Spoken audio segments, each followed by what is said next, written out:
जय जय मैया जय माँ, जय जय मैया जय माँ। बोले बोले शेरा वाली मैया की।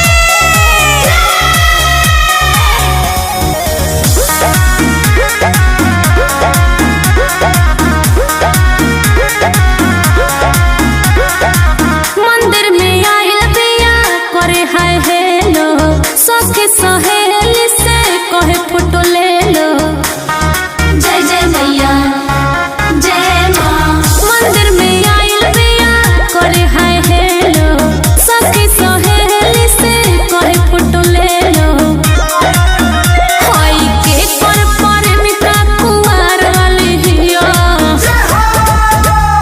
जींस वाली नहीं सलवार वाली हिया, जींस वाली नहीं सलवार वाली हिया। जवन रत्ती उतारे हमार वाली हिया, जवन रत्ती उतारे हूँ हमार वाली हिया, जवन रत्ती उतारे। जय माँ जय माँ जय हो, जय माँ जय माँ जय हो।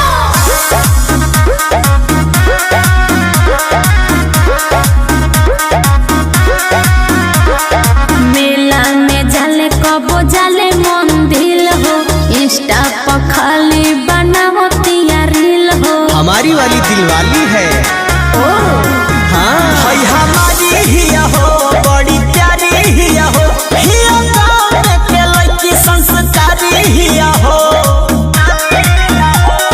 हाय तो मेकअप सिंगार वाली हिया,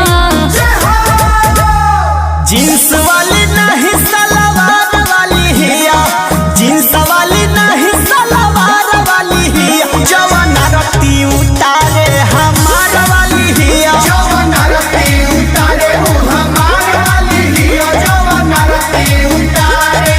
बोले बोले विंध्यवासिनी भवानी की।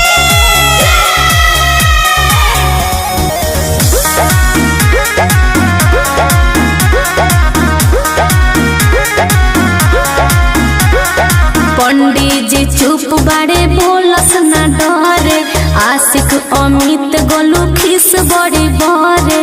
ओहो परेशान हो गई बने। सुना पूजा पाठ कर ले, अच्छा बात कर